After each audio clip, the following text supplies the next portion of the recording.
믿을 수 없는 사건이 발생했습니다. 하버드의 저명한 경제학 석학이 대한민국이 앞으로 세계 유일의 경제 강국으로 부상할 것이라고 주장했습니다. 이 발언에 강연장은 즉시 소란스러워졌습니다. 더 놀라운 사실은 그가 30년간의 학문적 성취를 포기하고 한국으로 향했다는 점입니다. 학계 동료들은 그의 정신 상태를 의심하며 조롱했지만 그가 한국 연구를 마치고 발표한 결과에 모든 사람들이 충격에 빠지게 됩니다. 도대체 어떤 일이 벌어진 것인지 함께 살펴보겠습니다. 저는 미국 하버드대학교에서 30년간 경제학을 가르쳐온 리처드 스콧이라고 합니다. 평생 미국 경제 모델의 우수성을 연구하고 가르쳐왔죠. 세계 유수의 투자은행과 글로벌 기업들의 수석 자문역까지 역임했으니 제 경력이 어떠했는지 짐작하실 수 있을 겁니다. 그날은 보스턴의 매서운 겨울바람이 창문을 때리던 2월의 어느 날이었어요. 연구실에서 최근 경제 지표를 분석하고 있었는데 이상한 패턴이 눈에 들어왔습니다. 1997년 IMF 위기, 2008년 금융위기, 2020년 팬데믹, 세 번의 글로벌 경제 위기에서 가장 빠르게 회복한 나라가 있더군요. 바로 아시아의 한국이라는 나라였죠. 처음에는 그냥 지나칠 뻔했어요. 동아시아의 작은 나라가 가진 특수성 정도로 생각했거든요. 하지만 데이터를 더 파고들수록 기존 경제학 이론으로는 설명할 수 없는 현상들이 계속 발견됐답니다. 한국의 경제 회복 패턴은 마치 살아있는 유기체처럼 움직이는 것 같았습니다. 가슴이 두근거리더군요. 30년 경제학자 경력에서 처음 느껴보는 감정이었어요. 그날 밤 잠을 이루지 못했습니다. 어떻게 하면 이 현상을 제대로 연구할 수 있을까 고민했죠. 결론은 하나였어요. 직접 한국에 가봐야 한다는 것. 다음 날 학과장실에 들어서자 학장님의 얼굴이 심각했죠. 리처드, 자네 미쳤나?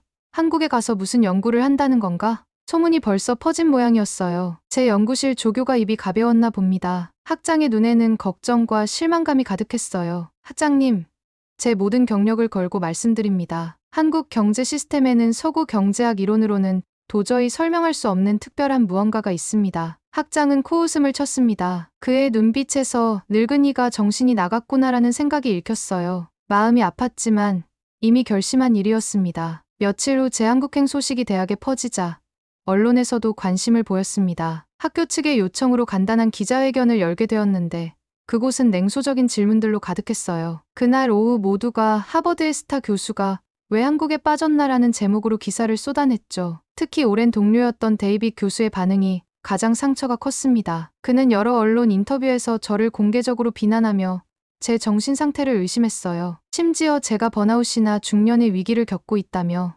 한국 경제 모델이 미국을 능가한다는 주장은 터무니없는 소리라고 일축했습니다. 비행기 표를 끊고 연구실을 정리하는 동안 제 제자들의 눈빛이 가장 마음에 걸렸어요. 그들은 저를 실망시킨 스승으로 보고 있었습니다. 물론 이해는 가더군요. 제가 평생 가르쳐온 것과 반대되는 행동을 하고 있었으니까요. 떠나기 전날 밤, 아내 캐롤은 제 손을 꼭 잡아주었어요. 그녀는 30년 동안 제가 틀린 적이 없었다며 저를 믿는다고 진심 어린 위로와 응원을 해주었습니다. 그 말이 큰 위로가 됐죠. 다음 날 아침, 보스턴 로건 공항에서 한국행 비행기에 오르면서 뒤를 돌아봤습니다. 30년의 경력, 존경, 안정된 삶, 모든 것을 뒤로하고 미지의 세계로 뛰어드는 기분이었어요. 비행기 창문 너머로 보스턴의 마지막 풍경이 사라져갔죠. 심장이 빠르게 뛰었지만 이상하게도 무척 설렜습니다. 경제학자로서의 직감이 계속 무언가를 알려주고 있었습니다. 한국에서 기존 경제학의 틀을 깨는 새로운 패러다임을 발견하게 될 것이라는 강한 확신이 들었어요. 머릿속에는 하나의 질문이 끊임없이 맴돌았습니다.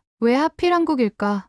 다른 나라도 아닌 한국이 경제 위기마다 더 강해지는 특별한 이유는 무엇일까? 그 답을 찾기 위해 저는 16시간의 긴 비행을 시작했습니다. 보스턴에서 인천으로 가는 16시간 동안 제 머릿속은 한국 경제의 수수께끼로 가득 찼어요. 노트북을 펼쳐 제가 수집한 데이터를 다시 한번 훑어봤습니다. 보통 경제학자들은 위기가 오면 선진국이 더 빨리 회복한다고 생각하죠. 하지만 한국은 달랐습니다. 1997년 IMF 위기 때 아시아 국가들이 무너질 때 한국은 가장 빠르게 일어섰어요. 2008년 금융위기에서도 미국과 유럽이 헤맬 때 한국은 놀라운 속도로 반등했습니다. 2020년 팬데믹에서는 더욱 놀라운 일이 벌어졌죠. 대부분의 국가가 마이너스 성장을 기록할 때 한국은 긍정적 성장세를 유지했어요. 이건 단순한 우연이 아니었어요. 분명 특별한 시스템이 작동하고 있다는 확신이 들었죠. 데이터를 더 자세히 들여다볼수록 흥미로운 패턴이 보였습니다. 한국은 위기가 올 때마다 경제 구조를 재편했어요. 마치 면역 체계가 바이러스에 적응하듯 한국 경제는 위기 속에서 더 강해졌던 겁니다. 하버드의 동료들과의 마지막 회의가 떠올랐습니다. 그들의 웃음 섞인 질타와 의심의 눈초리가 아직도 선명했어요. 한국은 그저 운이 좋았을 뿐이야. 미국의 도움 없이는 불가능했어.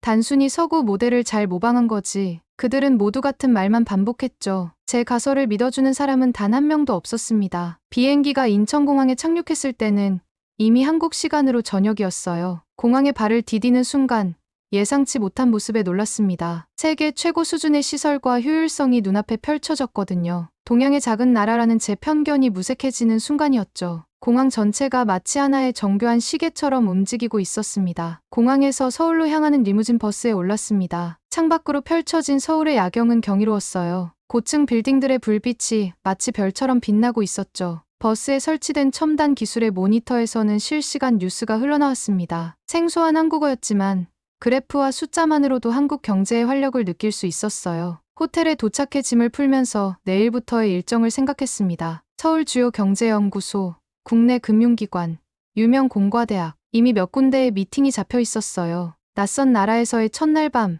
흥분과 기대로 잠이 오지 않았습니다. 창밖으로 보이는 서울의 불빛 속에서 저는 새로운 경제 패러다임의 가능성을 보고 있었어요. 다음 날 아침, 미리 약속된 된 사립대학의 경제학 연구실을 방문했습니다. 김준호 교수와의 만남은 제 연구의 전환점이 되었어요. 놀랍게도 김 교수는 제 연구를 이미 알고 있었습니다. 우리는 즉시 데이터 분석에 몰두했죠. 김 교수와 함께 일하면서 제 의심은 확신으로 바뀌어갔어요. 한국의 경제 시스템은 서구의 그것과 근본적으로 달랐습니다. 특히 위기 대응 방식에서요. 김 교수는 한국의 전통 문화인 두레와 괴라는 협동 시스템이 현대 경제에도 영향을 미치고 있다고 설명했습니다. 처음 듣는 개념이었지만 그 의미를 알아가면서 큰 충격을 받았어요. 한국의 전통적 협업 문화가 현대 경제 시스템에 녹아들어 있다는 사실이 정말 흥미로웠습니다. 다음 날부터 저는 다양한 경제 데이터를 수집하기 시작했어요. 특히 1997년 IMF 위기 때 국민들이 자발적으로 금 모으기 운동을 했다는 사실에 깊은 인상을 받았습니다. 어떤 서구 국가에서도 볼 수 없는 현상이었죠. 이건 단순한 경제 시스템의 차이가 아니라 문화적, 사회적 DNA의 차이였습니다. 국내 주요 금융기관에서 제공받은 자료들을 가지고 호텔에서 밤을 새며 연구했어요. 한국의 위기 대응 패턴은 명확했습니다. 다른 나라들이 위기 때 개인과 기업의 생존에 초점을 맞출 때 한국은 국가 전체의 생존과 번영을 위해 움직였어요. 이런 집단적 지혜와 협력은 저희 서구 경제 모델로는 설명할 수 없는 것이었습니다. 연구를 계속할수록 놀라운 사실들이 더 많이 발견되었어요. 한국의 재벌 시스템, 정부와 기업의 협력 모델, 교육 시스템과 경제의 연결고리, 모든 것이 제가 알던 경제 이론으로는 설명되지 않았습니다. 이건 예언이 아니라 경제적 현실이었어요. 한국은 이미 새로운 경제 패러다임을 만들어내고 있었던 겁니다. 서울에 도착한 지 일주일이 지났습니다. 매일 아침 호텔 창문을 통해 바라보는 서울의 모습은 제가 상상했던 아시아의 작은 나라와는 너무나 달랐어요. 높게 솟은 빌딩들, 끊임없이 움직이는 사람들, 그리고 모든 곳에 흐르는 기술의 물결. 이곳은 제가 예상했던 것보다 훨씬 더 역동적이었습니다. 그날은 삼성전자를 방문하는 날이었어요. 세계 최대 전자기업 중 하나를 직접 볼 수 있다는 생각에 설레었죠. 삼성 캠퍼스에 도착했을 때 그 규모에 압도되었습니다. 마치 작은 도시 같았어요. 로비에서 저를 맞이한 이 부장은 친절하게 회사를 안내해 주셨습니다. 코 교수님, 우리 삼성은 1997년 IMF 위기 때 가장 고통스러웠습니다. 하지만 그 위기가 오히려 우리를 세계적 기업으로 성장시켰죠. 이 부장의 설명을 들으며 삼성의 연구시설을 둘러봤어요. 최첨단 기술개발센터, 글로벌 마케팅 전략실, 미래기술연구소, 모든 것이 세계적 수준이었습니다. 그 중에서도 가장 인상적이었던 것은 위기관리 시스템이었어요. 저희는 IMF 이후 위기는 기회다라는 철학을 가지게 되었습니다. 모든 위기 상황을 시뮬레이션하고 그에 대한 대응책을 미리 준비해두죠. 이 말에 제 심장이 빠르게 뛰기 시작했습니다. 바로 이거였어요. 제가 찾던 답의 실마리가 한국 기업들은 위기를 두려워하지 않고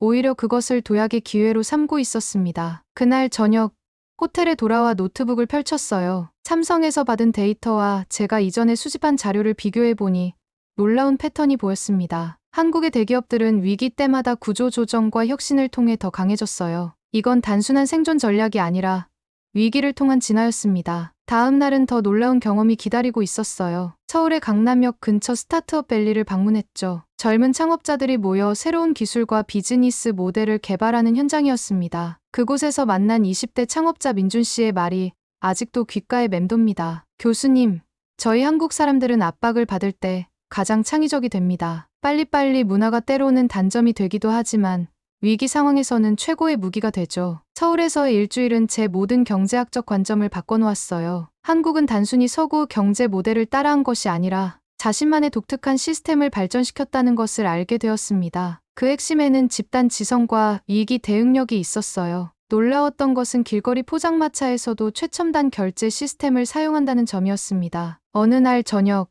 저는 서울의 유명한 포장마차 거리를 방문했어요. 떡볶이를 주문하려는데 주인 아주머니가 카드기기를 내밀며 결제 방법을 물어보는 모습에 저는 깜짝 놀랐습니다. 길거리 음식점에서조차 다양한 결제 시스템이 갖춰져 있는 모습을 보고 한국의 디지털 금융 인프라가 얼마나 일상 깊숙이 자리 잡았는지 실감할 수 있었습니다. 이건 단순한 기술 도입의 문제가 아니었어요. 전체 사회가 디지털 시스템으로 유기적으로 연결되어 있었습니다. 서울에서의 한 달은 눈 깜짝할 사이에 지나갔습니다. 제가 수집한 데이터와 경험은 하나의 결론으로 이어졌어요. 한국은 단순한 경제 성장을 넘어 완전히 새로운 경제 모델을 만들어내고 있었습니다. 협력적 자본주의, 이익이 진화형 경제, 집단 지성 기반 성장, 어떤 이름을 붙여야 할지 모를 정도로 새로운 패러다임이었죠. 이 모든 발견을 정리하면서 가슴이 뛰었습니다. 하버드로 돌아가 이 연구 결과를 발표한다면 학계가 어떤 반응을 보일지 상상해봤어요. 비웃음, 분노, 아니면 충격, 어떤 반응이든 저는 이제 확신했습니다. 한국의 경제 모델은 미래를 위한 새로운 길을 제시하고 있었어요. 그리고 저는 그 놀라운 진실을 세상에 알리기로 결심했습니다. 저는 보스턴으로 돌아오자마자 연구에 몰두했습니다. 한국에서 가져온 방대한 자료들을 분석하며 그들의 경제 시스템이 가진 진정한 비밀을 찾아내려 했죠. 제 연구실은 곧 한국 경제 자료로 가득 찼어요. 벽에는 경제 지표 그래프가, 책상에는 한국 기업들의 보고서가 쌓였습니다. 하버드 동료들은 저를 미쳤다고 생각했지만 저는 확신이 있었어요. 이 확신은 연구를 계속할수록 더욱 강해졌고 점차 저는 한국 경제에 관한 더 구체적인 측면에 초점을 맞추기 시작했습니다. 이제는 한국 경제가 3번의 큰 위기를 어떻게 극복했는지 그 과정을 심층적으로 파헤치기로 했어요. 이전까지는 전반적인 경제 시스템에 집중했다면 이제는 구체적인 위기 대응 메커니즘을 분석하고 싶었습니다. 제일 먼저 한국의 IMF 위기 관련 자료들을 꺼내 붙여보기 시작했어요. 1997년 당시 한국 정부의 공식 발표문, 경제 정책 변화, 그리고 국민들의 대응에 관한 언론 보도까지 모두 살펴봤습니다. 그 중에서도 가장 인상적이었던 것은 역시 금 모으기 운동에 대한 영상 자료였어요. 이건 미국에서는 상상도 할 수 없는 일이야. 저도 모르게 중얼거렸습니다. 당시 300만 명이 넘는 한국 국민들이 자발적으로 금을 내놓아 외환보유고 확충에 도움을 준 사례는 경제 위기 대응의 새로운 패러다임을 보여주는 것이었어요. 미국에서는 정부가 이런 운동을 제한하는 것조차 시민의 자유와 재산권 침해라며 거센 저항에 부딪혔을 겁니다. 더 놀라운 건 이런 자발적 협력이 한 번으로 끝나지 않았다는 점이었어요. 2008년 금융위기 때도 한국에서는 환율 방어 동참하기, 수출 증대 캠페인 같은 시민 참여형 위기 대응이 나타났습니다. 기업들은 불필요한 수입을 자제하고 수출에 총력을 기울였죠. 정부, 기업, 시민이 하나가 되어 위기에 대응하는 모습이 확연했습니다. 미국의 금융위기 대응은 대형 은행과 기업 구제에 초점을 맞췄지만 한국은 전 국민이 함께 움직였습니다. 이 차이점이 왜 중요한지를 분석하기 위해 저는 위기 이후의 회복 속도를 비교해봤어요. 데이터는 명확했습니다. 한국은 위기 후 2년 만에 위기 이전 수준으로 회복했지만 미국은 4, 5년이 걸렸죠. 이 회복 속도의 차이가 단순한 경제 정책의 차이가 아니라 사회 전체의 대응 방식 차이에서 비롯된다는 것이 점점 분명해졌어요. 2020년 팬데믹 상황에서도 같은 패턴이 나타났습니다. K방역으로 불린 한국의 코로나 대응은 세계적 주목을 받았죠. 경제학자로서 저는 방역 자체보다는 그것이 경제에 미친 영향에 집중했어요. 분석 결과 한국은 초기에 과감한 방역 투자로 결과적으로 경제적 피해를 최소화했다는 사실을 발견했습니다. 제 책상 위에는 3번의 위기 대응을 비교한 차트가 놓여 있었어요. 지금까지의 경제학 이론으로는 설명할 수 없는 패턴이 거기 있었습니다. 한국 경제는 위기가 올 때마다 더 강해졌어요. 마치 면역 체계가 바이러스에 노출된 후 더 강해지는 것처럼요. 위기 진화형 경제 모델. 새로운 개념이 떠올랐습니다. 한국 경제는 위기를 통해 진화하고 더 강해지는 독특한 메커니즘을 가지고 있었어요. IMF 위기 이후 한국은 금융 시스템을 혁신했고, 금융위기 이후에는 수출 다변화 전략을 강화했으며, 팬데믹 이후에는 디지털 전환을 가속화했습니다. 매번 위기가 도약의 발판이 되었던 거죠. 더 깊이 들여다보니 이 위기 진화형 모델의 핵심에는 세 가지 요소가 있었습니다. 첫째, 빠른 상황 인식과 선제적 대응. 둘째, 사회 전체의 통합적 노력. 셋째, 위기를 구조 개혁의 기회로 활용하는 능력. 이 세 가지가 결합되어 한국만의 독특한 위기 대응 메커니즘을 형성했어요. 창밖으로 보스턴의 가을 풍경이 펼쳐져 있었지만 제 머릿속은 여전히 한국의 경제 모델로 가득 차 있었습니다. 이 연구가 기존 경제학의 패러다임을 바꿀 수 있다는 확신이 들었어요. 하지만 이런 급진적인 발견을 학계에 발표하는 것은 쉬운 일이 아니었죠. 특히 제 연구에 가장 강하게 반발할 사람이 누군지 알고 있었습니다. 오랜 경쟁자이자 동료였던 데이빗 교수였어요. 그는 전통적인 서구 경제 모델의 수호자로 제 한국 연구를 처음부터 비웃어왔죠. 그리고 이제 그가 제 연구를 무력화하기 위한 움직임을 시작했다는 소식이 들려왔습니다. 리처드 로렌스 교수가 당신의 연구를 비판하는 논문을 준비 중이래요. 제 조교 마이클이 알려준 소식이었습니다. 예상했던 일이었지만 한편으로는 긴장이 되더군요. 이제부터가 진짜 싸움의 시작이었습니다. 제 연구가 인정받기 위해서는 데이빗 로렌스와 같은 학계의 권위자들을 설득해야 했어요. 그날 밤 저는 위기 속에서 더 강해지는 경제, 한국 모델의 교훈이라는 제목의 논문을 마무리했습니다. 이 논문이 전 세계 경제학계에 던질 파장을 생각하니 가슴이 뛰었어요. 한국의 경제 시스템이 단순한 성공 사례가 아니라 미래 글로벌 경제의 새로운 패러다임이 될 수 있다는 저희 주장은 분명 학계에 큰 논쟁을 불러일으킬 것이었습니다. 저는 긴장감 속에서 저희 논문 발표 날을 맞이했습니다. 하버드 경제학부 대강당은 사람들로 가득 찼어요. 평소 학술 세미나보다 훨씬 많은 인원이 모였다는 걸 느낄 수 있었죠. 제 연구에 대한 소문이 이미 학계에 퍼진 모양이었습니다. 강단에 선이 익숙한 얼굴들이 보였어요. 동료 교수들, 연구원들, 그리고 학생들까지. 그 중에서도 가장 눈에 띄는 얼굴은 데이빗 로렌스 교수였습니다. 그는 최전열에 앉아 차가운 표정으로 저를 주시하고 있었어요. 한국의 경제 시스템은 우리가 지금까지 알고 있던 모든 경제 이론의 패러다임을 바꿀 수 있습니다. 제 발표가 시작되자 청중들 사이에서 웅성거림이 일었어요. 한국에서 수집한 데이터, 위기 대응 패턴 분석, 그리고 위기 진화형 경제 모델까지 제가 발견한 모든 것을 차근차근 설명했습니다. 발표를 마치고 질문 시간이 되자 예상대로 데이빗 로렌스 교수가 가장 먼저 손을 들었어요. 스콧 교수님의 연구는 흥미롭지만 단순한 문화적 특수성을 과대평가한 것이 아닐까요? 한국의 경제 성공은 미국 모델을 효율적으로 모방한 결과이지 새로운 패러다임이라고 보기는 어렵습니다. 그의 말에는 날이 서 있었어요. 단순히 학문적 비판을 넘어 제 연구의 가치 자체를 부정하려는 의도가 느껴졌습니다. 하지만 저는 이미 준비되어 있었죠.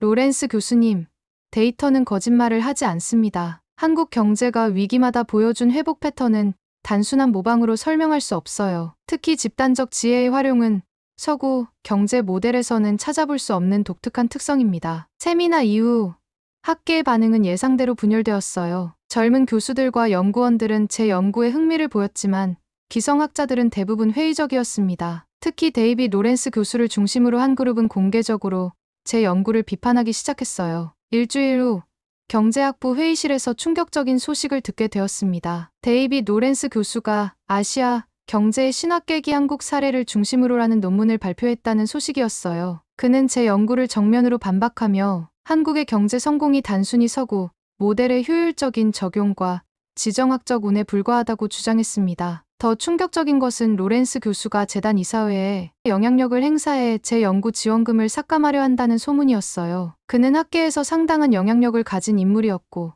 여러 연구 재단의 이사를 맡고 있었습니다. 이것은 단순한 학문적 논쟁을 넘어 제 연구 자체를 무력화하려는 시도였죠. 저는 다급하게 한국의 김 교수에게 연락했어요. 그의 도움이 필요했습니다. 더 많은 데이터, 더 확실한 증거가 필요했어요. 김 교수는 즉시 도움을 주겠다고 약속했습니다. 하지만 상황은 점점 악화되었어요. 학내 소문에 의하면 로렌스 교수는 제 연구실 조교들까지 회유하려 했다고 합니다. 그는 자신의 논문에 유리한 데이터만을 선별적으로 활용하고 있었고 심지어 일부 데이터는 조작된 것이 아닌가 하는 의심까지 들었어요. 마침내 결정적인 순간이 왔습니다. 미국 경제학회 연례 컨퍼런스에서 저와 로렌스 교수가 같은 세션에서 발표하게 된 것이죠. 이곳에서의 승패가 학계의 판도를 결정할 것이었습니다. 저는 밤을 새워 발표 자료를 준비했습니다. 한국에서 온 추가 데이터와 분석 결과를 정리하고 로렌스 교수의 주장을 반박할 모든 증거를 모았습니다. 컨퍼런스 당일, 회장은 긴장감으로 가득했어요. 로렌스 교수는 여전히 자신만만한 표정이었습니다. 그의 발표는 화려했고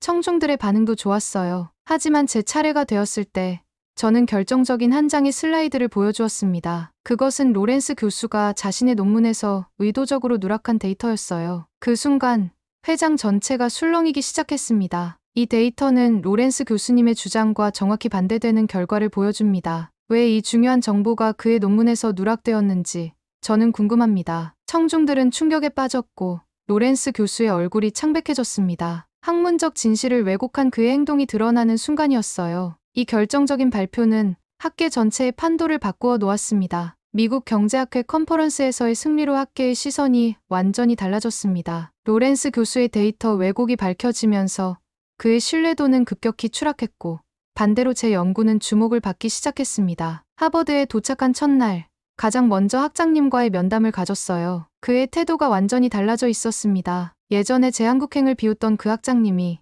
이제는 존경의 눈빛으로 저를 바라보고 있었어요. 학장님은 제가 옳았다고 솔직하게 인정했습니다. 처음에는 모두가 저를 의심했지만 결국 제가 경제학의 새로운 패러다임을 발견했다는 사실을 이제는 그도 분명히 알게 되었다고 말했습니다. 더 나아가 학장님은 경제학과 내 동아시아 경제연구소를 설립하자는 획기적인 제안까지 내놓았습니다. 저를 소장으로 임명하고 충분한 연구, 자금과 인력을 지원하겠다는 제안이었어요. 제 연구가 하버드 내에서 공식적으로 인정받는 순간이었습니다. 더 놀라운 소식은 그 다음에 왔어요. 미국 전역의 대학들이 앞다투어 한국경제연구센터를 설립하기 시작했다는 소식이었습니다. 프린스턴, 예일, 스탠퍼드 심지어 MIT까지. 한국 경제 모델은 이제 경제학계의 핫토픽이 되었어요. 특히 젊은 경제학자들 사이에서는 미래지향적 경제학의 핵심 사례로 떠올랐습니다. 제 연구실은 전 세계에서 온 방문 연구자들로 북적이기 시작했습니다. 유럽, 아시아, 심지어 아프리카와 남미에서까지 학자들이 찾아왔어요. 그들은 모두 한국의 경제 모델이